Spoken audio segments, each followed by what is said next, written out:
me separate from this guy that I don't know and have no connection to, none whatsoever. No internet connection, we've never met. He lives in California, I live in Kentucky.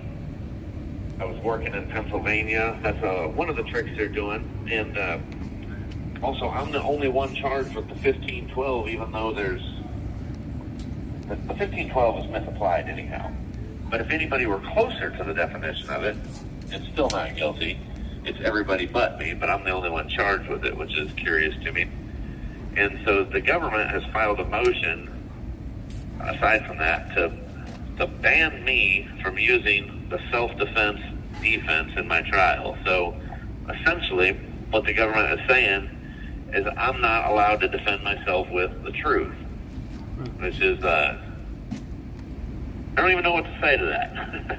I mean, that's unimaginable to me.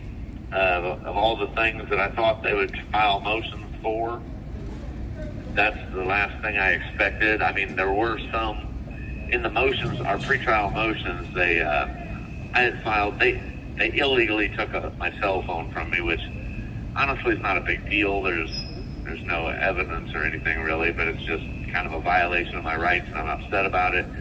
They got it by force, and they're not really disputing that. They're just saying, we don't remember how we got it. Right. And I guess the reason that they're not really fighting me on that is because there's really nothing to it. So, curious, but I'm concerned about this. I mean, there's no reason I should be found guilty of anything. And I had my wife, who we're estranged. I haven't spoken to her in a year and a half.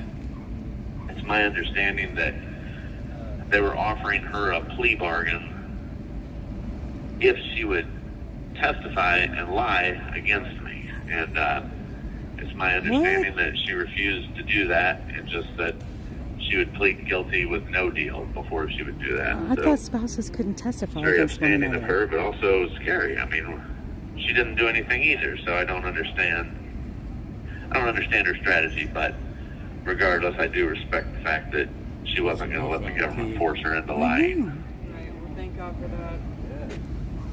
Yeah. So that's not your situation's not unlike some of the things we've seen as far as co-defendants and cases intermingled that don't belong intermingled, and for the day on the calendar and not your actions that day, as it's just what we've seen, and the way that they just throw all the names out the window for you guys is just astounding. They really do. It's been brought to my attention that there was a family that went there together, the Munn family, Mm-hmm. and they traveled there together. I mean, they're related, and they were all tried on separate indictments. So I guess I don't know their circumstances. I know nothing about their case, but my guess would be that it's to the government's benefit somehow to try them separately. Just like Another FBI agent. These things were pre-made very long.